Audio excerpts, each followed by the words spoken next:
Hello student, this is नूतन चौहान। आज इस video में क्या कंटिन्यू करने वाले हैं, क्लास 9th का हिस्ट्री का चैप्टर फ्रेंच रेवोल्यूशन। इससे पहले की वीडियो में मैं आपको कॉजेज ऑफ फ्रेंच रेवोल्यूशन जो यूनिट फर्स्ट में है वो करा चुकी हूँ। यूनिट 2 हमारा कंटिन्यू है अभी। इसमें मैं आपको बता चुकी हूँ 5 मई 1789 को क्या हुआ। राजा ने स्टेट जनरल की मीटिंग बुलाई। क्यों बुलाई? क्योंकि वो टैक्सेस को बढ़ाना चाहता था। उसके बाद जो थर्ड स्टेट है वो वॉकड आउट कर गए, गुस्से में बाहर आ गए और वो टेनिस कोर्ट में इकट्ठा हुए 20 जून 1789। क्या चाहते हैं? कॉन्स्टिट्यूशन को ड्राफ्ट करना चाहते हैं। क्यों? क्योंकि वो राजा की पावर को लिमिटेड करना चाहते हैं। ये मैं आपको समझा चुकी हूँ। और थर्ड स्टेट के जो मेंबर्स उनके लीडर बने मुराबियो और एपिशियस, ठीक है, और एक नोबल फैमिली से हैं और एक क्लर्गी फैमिली से हैं, प्रिस्ट हैं ओरिजिनली। तो वो मैंने आपको समझाया। फिलहाल मैं आपको समझा रही हूँ कि जब थर्ड स्टेट के मेंबर नेशनल असेंबली बनाकर और कॉन्स्टिट्यूशन को बनाने में बिजी थे, दैट टाइम पीरियड पूरे फ्रांस के अंदर क्या कंडीशन थी। फ्रांस में बेटा क्या हुआ, नेचुरल जो डिजास्टर है, हेल की वजह से, ड्रॉट पड़ने की वजह से जो हार्वेस्ट है वो फेल हो गई, क्रॉप्स फेल हो गए, प्रोडक्शन घट गया और फूड का जो प्राइस है वो बढ़ गया। अब जो फूड का प्राइस बढ़ गया उसकी वजह से जो औरतें हैं वो लंबी लंबी लाइनों में दुकान के सामने खड़ी होती थी, सिर्फ ब्रेड रोटी को खरीदने के लिए, वो भी नहीं उनको मिल पा रहा था। और जब बेटे बात पेट पे आते ना, बाकी सब तो देखी जाएगी, लेकिन एक बार जब रोटी भी छिन जाए तो लोग गुस्से में आएंगे या नहीं आएंगे, गवर्नमेंट के खिलाफ होंगे या नहीं होंगे, बस। तो और आपको याद है 14 जुलाई को तो लोगों ने क्रांति कर ही दी थी, ठीक है। तो क्या कह रहे हैं, प्राइस ऑफ फूड बढ़ चुका है, लोग बहुत परेशान हैं, औरतें क्यू में लंबी लाइनों में शॉप्स के सामने खड़ी हैं और जब उनको रोटी नहीं मिल रही है दे स्ट्रॉन्ग ऑन शॉप्स के ऊपर हमला कर रही हैं, ठीक है। राजा ने जो इस इंसिडेंट है, इस सिचुएशन को संभालने के लिए ट्रूप्स को ऑर्डर दे दिया कि भाई पेरिस में सेना को अलग अलग जाओ, इस सिचुएशन को संभालो। लेकिन याद है कि लोगों को लगा कि राजा ने ऑर्डर दिया है ट्रूप्स को कि वो हमारे ऊपर हमला करने वाले हैं। लोग वैसे ही परेशान थे, भूख से परेशान थे, महंगाई से परेशान थे। तो 14 जुलाई 1789 को लोगों ने बस्टाइल पर अटैक कर दिया। यहां से क्रांति शुरू होती है। आ गए घूमकर वहीं पर। कहां से शुरू करा था? राजा टैक्स बढ़ाना चाहता है। उन्होंने स्टेट जनरल की मीटिंग बुलाई 5 मई 1789 को। थर्ड स्टेट के लोग गुस्से में आ गए बाहर और 20 जून को उन्होंने क्या करा, 1789 को, 1789 में ही सब कुछ चल रहा है, ठीक है। 20 जून को उन्होंने क्या करा, जो थर्ड स्टेट के मेंबर है उन्होंने नेशनल असेंबली बनाई और कॉन्स्टिट्यूशन को ड्राफ्ट करना शुरू करा, ठीक है। और इसी टाइम पर जो हार्वेस्ट है वो फेल हो गया और जो फूड का प्राइस है वो बढ़ गया। तो लोगों ने गुस्से में क्या किया, बस्टाइल पर अटैक कर दिया, ठीक है। वही बात यहाँ पर लिखी हुई है। जरा देखें कि कंडीशन क्या थी फ्रांस की जब थर्ड स्टेट के लोगों ने नेशनल असेंबली बनाकर कॉन्स्टिट्यूशन को ड्राफ्ट करना शुरू किया। देखो जरा, बैड हार्वेस्ट, फसल खराब हो गई, फसल खराब हो गई तो प्राइस ऑफ ब्रेड रोज बढ़ गया। Long queues at the bakery, यानी जहां राशन बढ़ता है वहां पर लंबी लंबी लाइनें लगने लगी। And angry women strong into the shop, जो गुस्से में थी औरतें जिनको रोटी नहीं मिल रही थी, भाई अपने बच्चों का पेट भरना, तो उन्होंने शॉप्स पे हमला कर दिया। The king ordered to troops to move into Paris. King ने ट्रूप्स को, सेना को ऑर्डर दे दिया कि भाई आप पूरी सिचुएशन को समझाओ, पेरिस में जाने के लिए बोला। 14 जुलाई द एजिटेट क्राउड, जो गुस्से में भीड़ थी, storm and destroy the Bastille. This is the incident. This is the beginning of French Revolution. क्रांति बेटा एक दिन में खत्म नहीं होती। कहां से शुरू हुई? बस्टाइल इंसिडेंट से, 14 जुलाई 1789। होपफुली आज के बाद आप बिल्कुल भी नहीं भूलेंगे कि ऐसा कौन सा बड़ा रीजन हो गया था कि लोगों ने गुस्से में बस्टाइल पर अटैक कर दिया, क्योंकि राजा ने टैक्सेस को बढ़ा दिया था, लोग परेशान थे, हार्वेस्ट फसल खराब हो गई थी, चीजों के प्राइस बढ़ गए, स्पेशली फूड के, और जब खाना भी ना मिले तो लोग तो क्रांति करेंगे, वैसे भी मर रहे हैं, वैसे भी मर रहे हैं। आया समझ में? तो यहां से फ्रेंच रेवोल्यूशन शुरू हुआ। आगे चलते हैं। बस एक बात का आपको याद रखना है कि ये तीनों इंसिडेंट साथ में है, कनेक्टेड हैं। बाकी मैं चीजें आपको करा रही हूँ, चेन में याद रखेंगे तो नहीं भूलेंगे। देखो, एक है 5 मई, ये भी 1789 है। फिर क्या है 20 जून, ये भी 1789 है, और उसके बाद है 14 जुलाई 1789। ठीक है, तो 5 मई को राजा ने एस्टेट जनरल की मीटिंग बुलाई थी, याद है आपको, क्यों? टैक्सेस बढ़ाने उसको। अच्छा, 20 जून को टेनिस कोर्ट इंसिडेंट हो गया, है ना? क्या चाहते थे? जो थर्ड स्टेट के मेंबर है वो कॉन्स्टिट्यूशन बनाना चाहते हैं, और उसके बाद 14 जुलाई को तो रेवोल्यूशन हो ही गया। ठीक है, तो ये तीनों आपस में जुड़े हुए हैं। राजा ने टैक्स के लिए मीटिंग बुला ली, थर्ड स्टेट वहां से बाहर आ गई। 20 जून को वो इकट्ठा हो गए कि अच्छा, राजा हमें परेशान करता है, जब चाहे टैक्स बढ़ा दिया, हमारी बात भी नहीं सुन रहा है। ठीक है, तो फिर उन्होंने 20 जून को टेनिस कोर्ट में इकट्ठा हुए कॉन्स्टिट्यूशन बनाने के लिए, और इसी टाइम पर और हालात फ्रांस के बिगड़ गए, और 14 जुलाई 1789 को क्रांति शुरू हुई। और कहां से शुरू हुई? बस्टाइल पर अटैक कर लोगों ने बस्टाइल पर अटैक कर दिया। ये अगर आपको समझ में आ गया तो आपका चैप्टर लगभग पूरा कवर हो गया। ठीक है, आगे चलते हैं। Peasants attack chateaus. अब ये चैट्यूस क्या होता है? रिसाइड प्लेस ऑफ नोबल्स, जो रईस लोग हैं, राजा है, उसके फैमिली मेंबर्स हैं, जहाँ पे रहते हैं, उसको चैट्यूस कह रहे हैं। अब मैंने आपको ये तो कह दिया क्रांति शुरू हो गई, बस्टाइल पे अटैक करा, उसके बाद घर चले गए? नहीं, उसके बाद क्रांति बेटा एक दिन में नहीं, 1 महीना, 2 महीने, 6 महीने लग सकते हैं। तो क्रांति हुई और बस्टाइल पर लोगों ने सबसे पहले अटैक करा, उसके बाद कहाँ कहाँ अटैक करा, क्या कैसे वो अपने गुस्से को निकाल रहे हैं, तो उन्हें चैट्यूस पर, लोगों ने चैट्यूस पर अटैक करना शुरू करा, जहां पर राजा रहते हैं, नोबल्स रहते हैं, रिच लोग रहते हैं, जमींदार लोग रहते हैं। बात समझ में आ गई? तो जो पीजेंट्स हैं उन्होंने यहाँ इन सारी जगहों पे जहां पर रिच लोग रहते हैं, नोबल्स या मिनिस्टर रहते हैं, उन पर अटैक करना शुरू कर दिया। दे लूटेड हॉर्डर ग्रेन। पीजेंट्स ने लूटना शुरू करा। हॉर्डेड ग्रेन समझते हैं? जो ये जमींदार होते हैं ना, वो क्या करते हैं, सारे गेहूं, अनाज, जितने भी ग्रेन्स होते हैं, उसको हॉर्डेड कर पूरा अपने पास स्टोर कर लेते हैं। क्यों कर लेते हैं? जब महंगाई होगी, ठीक है, जब फूड का प्राइस बढ़ेगा तब बेचेंगे, है ना? तो जो हॉर्डेड ग्रेन था इन जमींदारों के पास, फ्यूडल्स के पास, इन सबको क्या करा, लॉर्ड्स के पास, लैंडलॉर्ड्स के पास, इन्होंने, जो पीजेंट्स हैं, इन्होंने इसको लूट लिया। ठीक है, हॉर्डेड ग्रेन को, and burned down documents containing record of the manorial dues. Manorial dues होता है लैंड टैक्स। ठीक है, जो राजा ने, क्लर्कीज ने टैक्स लगा रखा था, उनके डॉक्यूमेंट्स थे। लोगों ने क्या करा, पहले तो अनाज को लूट लिया और उसके बाद सारे डॉक्यूमेंट्स को जला दिया। कि होता है ना पूरा हिसाब, बही खाता जिसको कहते हैं, कि भाई इस किसान का इतना पैसा बाकी है, इतनी जमीन हमारे पास इसकी कर्जे में रखी हुई है, उन्होंने वो डॉक्यूमेंट जला दिए। लो कर लो, अब क्या करोगे, है ना? बिल्कुल ठीक काम कर दिया।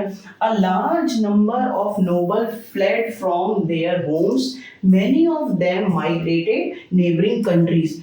जब लोगों ने, जो किसान हैं, जो आर्टिशंस हैं, गुस्से में ड्यूरिंग द फ्रेंच रेवोल्यूशन, ठीक है, चैट्यूस पर हमला करा और नोबल्स को अटैक करा या लैंडलॉर्ड्स को मारने की कोशिश करी, तो ये तो डर गए और इन जो हॉर्डेड ग्रेन है इसको लूट लिया, जो मेमोरियल ड्यूज के डॉक्यूमेंट है उनको जला दिया।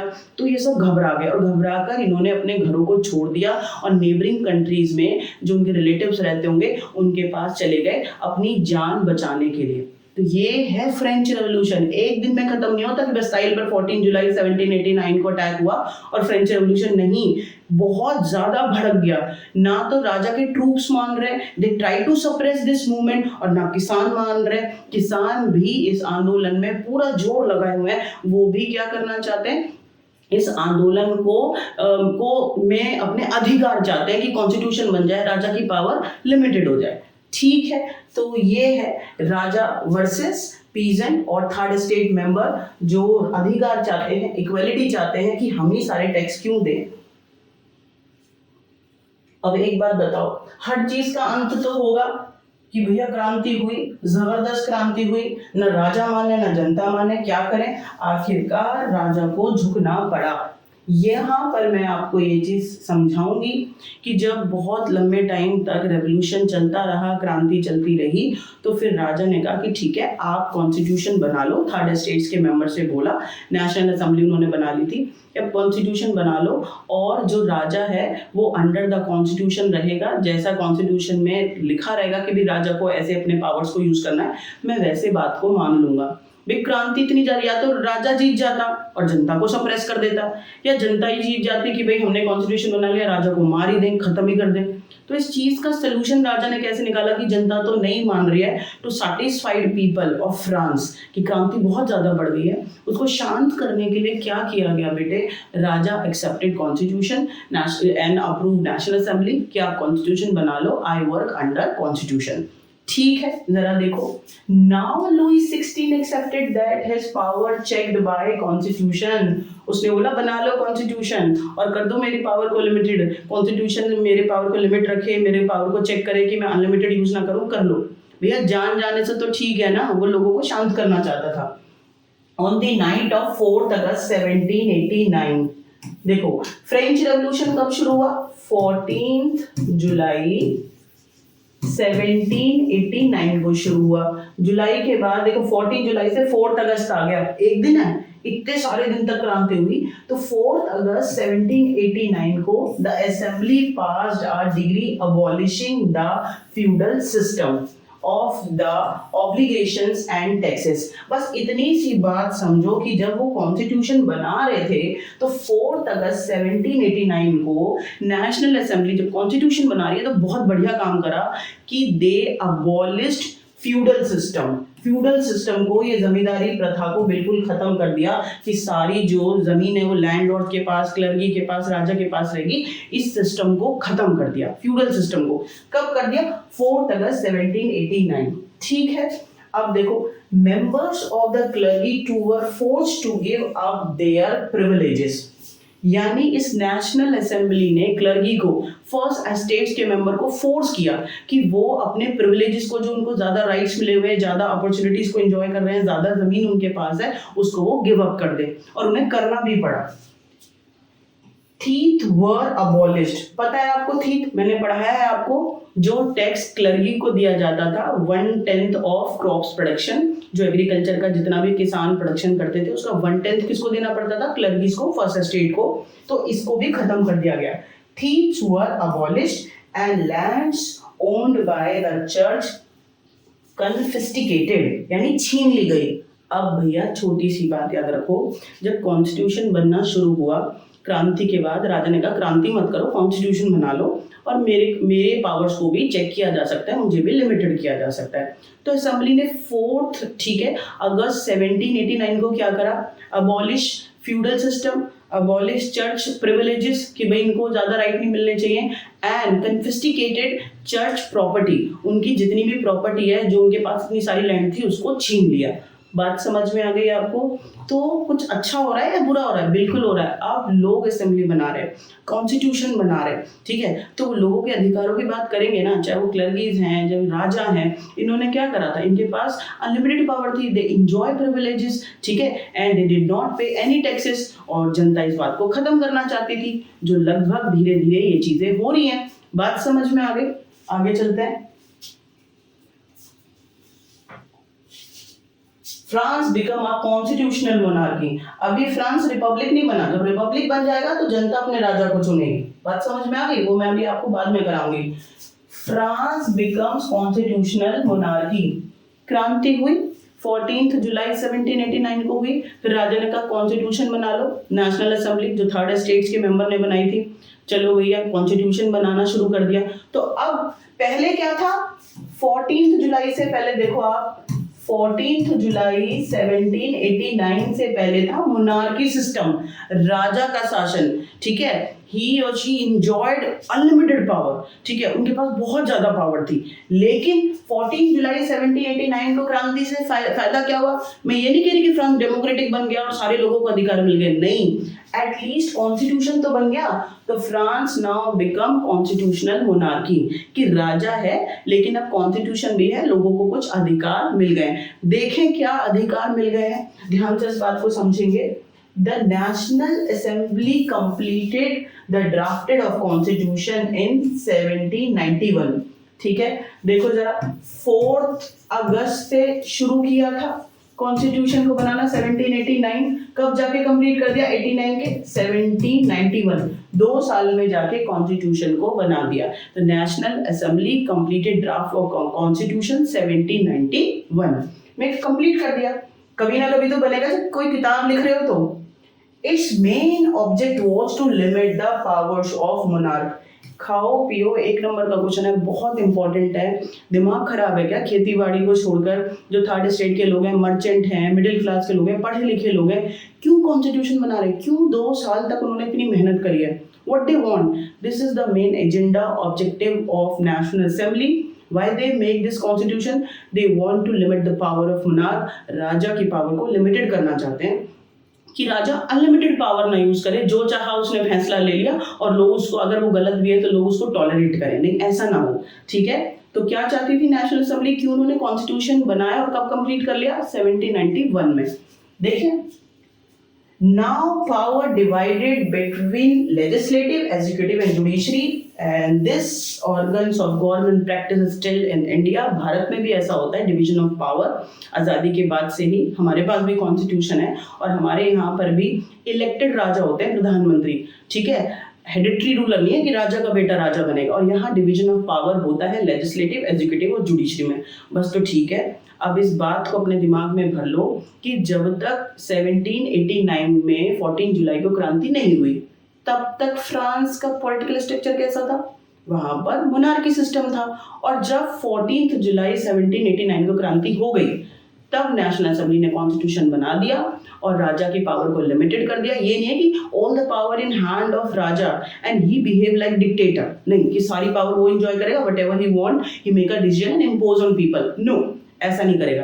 अब क्या होगा? Now power divide between organs of government, legislative, executive and judiciary.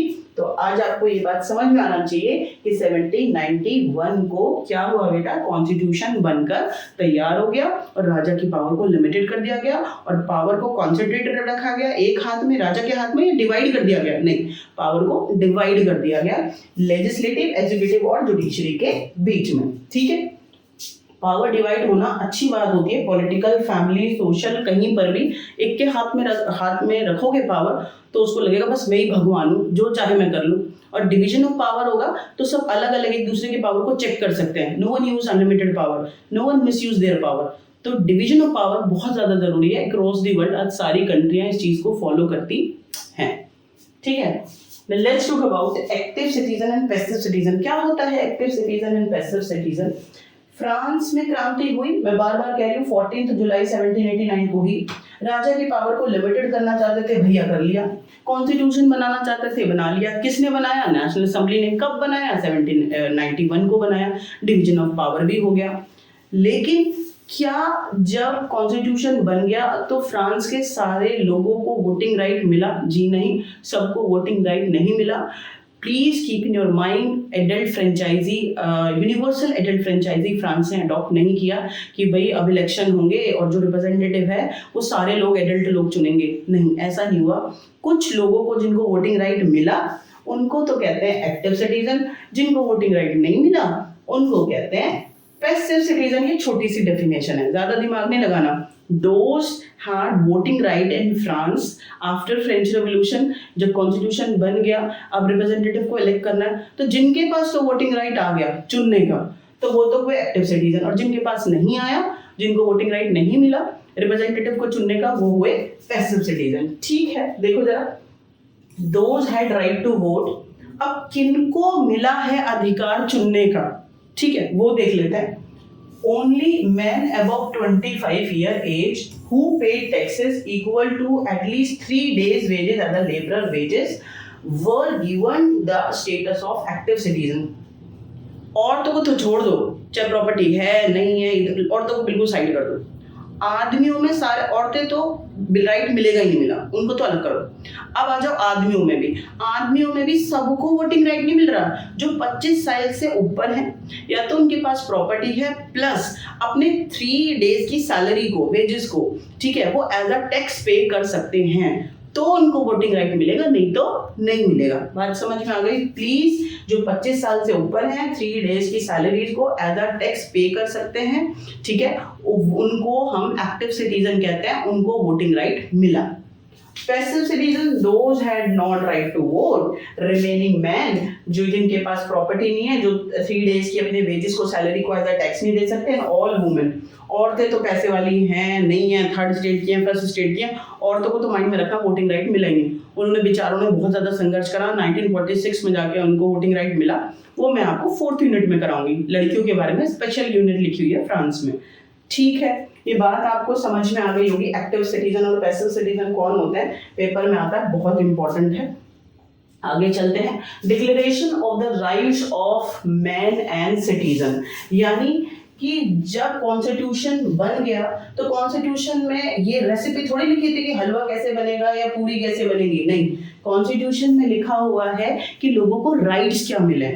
आपके पास कॉन्स्टिट्यूशन है, you enjoy fundamental right for your development, these mention in our constitution, constitution guaranteed us कि these your fundamental basic rights, you utilise them, government और other people not exploit you.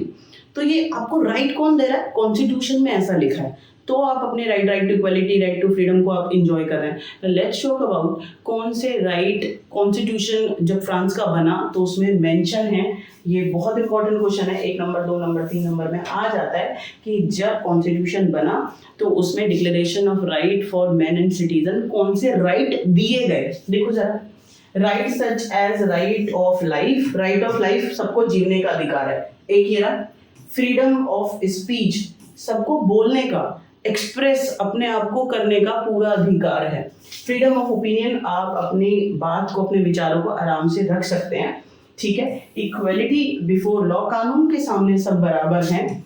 Were establish as a natural and the inalienable right, यानी जिसको छीना ना जा सके, प्राकृतिक, natural और इनएलिनेबल राइट है, इसको छीना नहीं जा सकता। Hopefully you understand. जब कॉन्स्टिट्यूशन फ्रांस का बना तो उसमें लोगों को कुछ बेसिक राइट्स दिए गए, right to equality, right to life, right to speech, freedom of speech और फ्रीडम ऑफ ओपिनियन। और ये स्टेट का, गवर्नमेंट का पूरा धर्म था कि इनको प्रोटेक्ट करके रखें, कोई लोगों के इन राइट्स को छीन ना पाए। ये कॉन्स्टिट्यूशन में ये राइट्स फ्रांस के लोगों को मिले, ठीक है। तो यहाँ हमने सीखा कि फ्रांस का कॉन्स्टिट्यूशन बन गया, लोगों को राइट्स मिल गए, एक्टिव सिटीजन कौन होते हैं, पैसिव सिटीजन कौन होते हैं, और यहाँ पर हमारी 2nd यूनिट पूरा अच्छे से खत्म हो गई है।